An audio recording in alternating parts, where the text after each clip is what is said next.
Hey everyone, welcome back. Ready to jump into some serious AI. Always. Today we're doing a deep dive on something pretty mind-blowing, even for us. Yeah, this Claude 3.7 Sonnet and its coding partner, Claude Code. They're making waves, big waves. We've been combing through, well, everything. Official announcements, the usual, but also digging into tech blogs, even some of those developer tweets where you're like, wait, hold on. Is that real? It's that level of what is going on tech. And the thing that keeps jumping out is this isn't just AI spitting out code snippets. It's trying to get inside a developer's head. Okay, yeah, I keep seeing that phrase, think like a developer, but is that marketing hype or is there really something different going on under the hood? It's definitely more than just, your average code autocomplete. This is Anthropic's latest AI model. And these folks, they were founded by some serious AI brains, former OpenAI researchers. So their pedigree is top-notch. And Claude 3.7 Sonnet, it's not built for general chit-chat. This one's laser-focused on the entire software development lifecycle. So we're talking like planning a project, actually debugging, refactoring, the whole shebang. The whole shebang. And get this, it can even handle those massive code bases. The ones that make you wonder if you chose the wrong career. Oh, I know those code bases. Mine feels massive sometimes, and it's nowhere near, well, whatever level this AI is working at. Right. So in their official announcement, they talk about a 128,000 output token limit. Think about a code base with millions of lines. Right. It's a monster. Claude can not only process all that, but it can actually pinpoint that one tiny bug that's been driving you insane for weeks. Okay, now I'm starting to see why people are freaking out a little. This isn't just incremental improvement. It feels like a whole new level. But let's break it down a bit, shall we? What are some of the things that really make Claude 3.7 Sonnet different from what we've seen before? One of the coolest things is this hybrid reasoning capability. It's like having two coding partners in one. So standard mode, that's like your fast-paced pair programmer, quick syntax checks, code suggestions, that kind of thing. But then when you hit a wall, a really nasty bug you just can't crack, you switch to extended thinking mode. Ooh, extended thinking mode? Sounds intense. It is. Now, Claude's like a senior architect. It analyzes your code, it walks you through its logic step by step, and it helps you see the flaw you've been missing. So it's not just about spitting out code, it's about actually understanding the logic behind it, helping you reason through the problem. Exactly. That's the game changer. That is pretty wild. And then on top of that, there's this whole Claude Code thing, which, to be honest, sounds a little bit like an AI sidekick for Claude 3.7 Sonnet. It's a great way to put it. Claude Code is that senior dev who always has your back, integrates right into your coding environment, acts as this supercharged assistant. Okay, so where do I sign up? Does it make coffee too? The coffee might have to wait. But get this. You can read your code, suggest edits, even handle those repetitive tasks we all hate. But here's where it gets really interesting. Claude Code can actually interact with your computer, commit changes to GitHub, use command line tools, even respond to instructions you give it in plain English. Wait, hold up. Command line. It's like typing commands and running them. That's amazing. Yeah. But also kind of scary, right? What's to stop it from, I don't know, going rogue and writing its own evil code? Well, that's the million-dollar question, Yeah. and it's something researchers are working on. But for now, think of it as that super-powered intern who can handle the stuff you don't want to do. As long as it doesn't ask for a raise, I'm in. But seriously, the potential here is insane. It's not just about AI writing code, it's about it understanding your workflow, being a partner. No wonder developers are buzzing about this. Exactly. What we're seeing with Claude 3.7 Sonnet and Claude Code is a huge step towards AI-driven development. Imagine a world where AI handles the tedious stuff, and you can focus on the creative, strategic parts of software development. Okay, now my brain's going into overdrive. Let's get into some specifics. This extended thinking mode you mentioned, is it really like peering inside the AI's brain? Not quite mind reading, but it's close. With extended thinking mode, you see the steps Claude 3.7 Sonnet takes to solve a problem. You're not just getting an answer, you're understanding how it got there. So you're not just blindly trusting the AI, you can actually see its reasoning, especially for debugging. That's huge. Exactly. Transparency is key, especially with AI working with code. It builds trust. Speaking of seeing things, context window. Big deal for developers on complex projects. What's the story with Claude 3.7 Sonnet? It's got a 200,000 token context window. That's like photographic memory for code. Imagine working on a project with a massive code base, tons of documentation. Claude 3.7 Sonnet can hold all that in its mind at once, understand the nuances, make connections other AI might miss. No more constantly reminding the AI what you're working on. It's like a coding buddy who actually remembers the conversation. Precisely. Bigger context window, deeper understanding, better assistance. Okay, so Claude 3.7 Sonnet is already powerful on its own, but then you add Claude Code to the mix, and it's like the dream team of AI coding assistants. Let's shift gears a bit.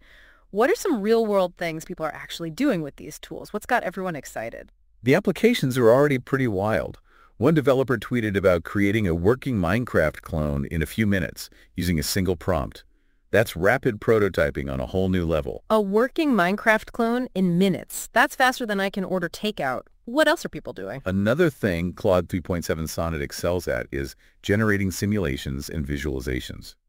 Imagine whipping up a detailed solar system simulation with just a few lines of code. Okay, that's just cool. Scientists, researchers, anyone who needs to visualize data, this is a game changer. Absolutely. But there's also the less glamorous stuff that's super important. Debugging and maintaining legacy code. Imagine throwing that tangled mess at Claude 3.7 Sonnet and it suggests fixes or even clean some of it up for you. It's like a dream come true for anyone who's ever inherited a project with code that looks like it was written by a, well, let's just say a very tired developer. No kidding. And we can't forget learning. Claude Code has huge potential as a mentor for new developers, guides them through the process, gives personalized feedback. A patient, all-knowing coding tutor. Always available. Exactly. There was one example, someone built an Apple Watch game that was linked to their heart rate with help from Claude 3.7 Sonnet. It's fun, it's engaging, shows the creative side of these tools. I love that. Not just automating, but making learning better. But all this amazingness, it can't be free, right? What's the pricing like for Claude 3.7 Sonnet and Claude Code? Well, the good news is there's a free tier for Claude 3.7 Sonnet, so you can try it out, see what it can do. But the even better news, even the paid plans are really affordable, considering the time and effort they save you. So I could have an AI coding assistant for less than my daily latte habit. I'm sold. But what about the API? Developers must be drooling to get their hands on this and integrate it into their own applications. You bet they are. The API is available on a pay-as-you-go model. Super flexible, scalable, whether you're working on a personal project or a massive enterprise application. Okay, so we've got a powerful AI model built for developers, this awesome coding buddy that integrates with your workflow, and it's not going to break the bank. But the big question, how does it stack up against the competition? There are some heavy hitters in the AI space, and they're all gunning for a piece of the developer pie. Oh yeah, the competition is fierce.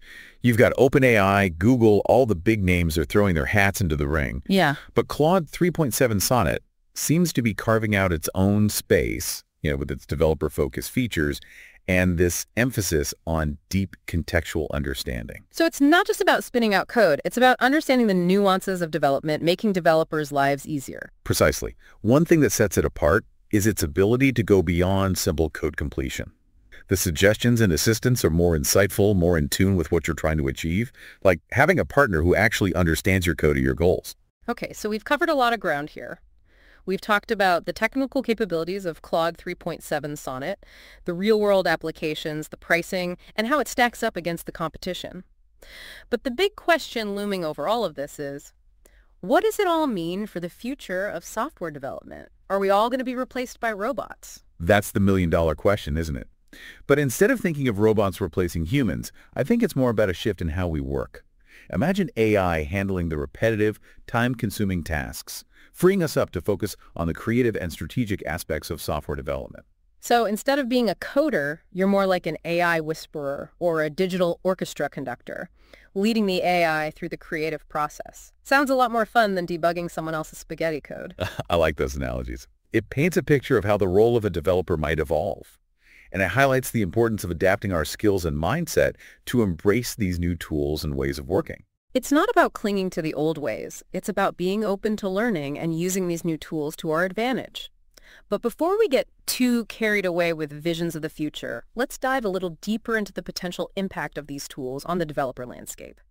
What does this mean for the everyday developer, and what kind of challenges of opportunities might we face? It really is a fascinating time to be a developer. Someone just starting out could use AI to learn complex programming concepts and build really sophisticated applications, even without years of experience. That's a good point. Actually, I hadn't thought about that. It's like having access to a senior developer's knowledge right from the start. Instead of getting stuck on syntax errors, a new developer could focus on the big picture and learn by doing with AI as their guide. Exactly. And for more experienced developers, these tools are like having a superpowered research assistant. Need to understand a new framework quickly or refactor a huge chunk of legacy code. AI can handle the heavy lifting, so you can focus on the high-level stuff, design, the strategy. So it's not about AI taking our jobs. It's about AI making us better developers, more efficient. But this shift in how we work, it's going to require some adjustments, right? What skills do you think are going to be most valuable in this new world? Well, programming fundamentals are always going to be essential. But as AI takes on more of the routine tasks, skills like problem solving, critical thinking, creativity, those become even more important. Makes sense. We'll need to be able to see the big picture, break down complex problems, come up with solutions, things AI can't do yet. Right. And don't underestimate communication and collaboration. As we work more closely with AI, we need to be able to clearly explain our ideas to the AI and to our human colleagues. So it's not just about being a coding whiz. It's about being a good team player, a strategic thinker, a clear communicator. It sounds like the future of development is less about writing code and more about guiding AI to write it for you. Almost like, I don't know, a conductor leading an orchestra of AI instruments. I love that analogy, and it brings up another important point. This need to understand how these AI systems actually work. We can't just blindly trust them. We need to know their limitations, their potential biases, how to evaluate what they produce. So it's not enough to just use the tools, you have to understand them. Almost like a new branch of computer science is emerging, focused on the interaction between humans and AI. Absolutely. Yeah. We're just at the beginning of this, and there's so much we don't know. But one thing's for sure, the developers who embrace this change, who are willing to learn and adapt, they'll be the ones shaping the future of software development. It's exciting, but kind of daunting too, right? But let's get practical for a second. How do you think Claude 3.7 Sonnet and Claude Code will change different areas of development, like web dev, mobile, even game development? I think we'll see AI impacting all those areas, but in different ways. Take web development, for example. Yeah. We might see AI automating the creation of user interfaces or generating all that boilerplate code for common tasks. That would free up devs to focus on the more complex and creative parts of web design and functionality. So less time tweaking CSS, more time crafting those beautiful user experiences. I can get behind that. What about mobile development? In mobile, AI could play a huge role in optimizing app performance and streamlining the development process across different platforms. Imagine building an app once, and then AI automatically adapts it for iOS, Android, even wearables. That would be a massive time saver. No more juggling different code bases and trying to keep up with all the platform updates. AI handles the grunt work, and you can focus on building those innovative, engaging mobile experiences. Exactly. And in game development, AI could help create more realistic and intelligent game characters, generate massive game worlds, even assist with game balancing and testing. It could unlock a whole new level of creativity and immersion in games. Wow. So we could see games with characters that learn and adapt to your playstyle, storylines that change on the fly, worlds that feel truly alive. AI could revolutionize gaming. Absolutely. The possibilities are endless, and it's just the tip of the iceberg. The takeaway is AI isn't a one-size-fits-all solution. It's a tool that can be used in so many ways to enhance and accelerate every part of software development. So it's not about finding the best AI tool. It's about finding the right tool for the job. And with the AI landscape changing so quickly, it's super important for developers to stay informed and keep learning, adapt their skills to keep up. Couldn't agree more. Lifelong learning is more important now than ever if you want to succeed in this new AI-driven world. Speaking of lifelong learning, this deep dive has definitely given me a lot to chew on. But before we wrap up, I want to go back to something we touched on earlier, the competition. With so many companies pouring resources into AI, how do you see this playing out in the long run? I think we're going to see a lot of consolidation in the AI space. Right. As the market matures, some companies are going to come out on top, others will specialize or maybe partner with the bigger players. So not a winner-take-all situation, but more like a diverse ecosystem. Different AI tools and platforms, each one tailored to specific needs. That's it. And that's good for developers, right? More choices, more flexibility to pick the tools that fit our workflows and projects. So instead of being stuck with one platform, we can mix and match, choose the best AI tools for each task. just like we do with our coding libraries and frameworks today. That's a future I'm happy to be a part of. Me too. And I think this competition is going to drive down prices, which makes AI tools more accessible to everyone, from hobbyists to big enterprises. That's a fantastic point. The more accessible these tools are, the more people can benefit from AI and contribute to the innovation happening in software development. It's like we're on the cusp of a new renaissance, where human creativity and AI come together and lead to an explosion of new apps and technologies. That's a beautiful way to put it. We're at a turning point, and it's exciting to think about what's possible. But before we get too carried away with dreams of a utopian AI-powered future, let's take a step back for a second and consider the potential downsides. Every new technology comes with its own set of challenges and risks, and AI is no exception. What are some things we need to be mindful of as we navigate this new landscape? Yeah, it's like with any new frontier, there's that excitement, but also, the potential for things to go wrong. AI writing code, that's amazing for efficiency. But could we become too reliant on it? What happens if the AI itself has a bug and starts generating bad code that we just use without thinking? It's a legitimate concern. We've always had bugs to deal with, but now it's like the stakes are higher if the bugs are coming from the AI tools we're using. Yeah. That's why understanding these systems is so important. Can't treat them like magic boxes, Got to be able to look at what they're producing, understand their limitations, know when to trust them and when to double check. So it's a whole new level of debugging, almost. Like instead of just finding bugs in our own code, now we have to be able to spot problems in the AI's reasoning, too. That's a whole new skill set. Exactly. It's not just about writing code anymore. It's about understanding and managing AI. We might even see AI debugger or AI auditor roles emerge. People who specialize in finding and fixing those AI-related risks. That's an interesting thought. A whole new job market opening up, focused specifically on AI. But thinking beyond bugs, what about the bigger picture? Could this change the types of apps we build or how software companies operate? Definitely think so. With AI taking on more of the heavy lifting, software development becomes more accessible to smaller teams, even individuals. We might see a surge in independent developers building apps that used to require huge teams and tons of resources. So instead of everything being controlled by the big tech companies, it's more diverse, More independent devs and startups pushing the limits.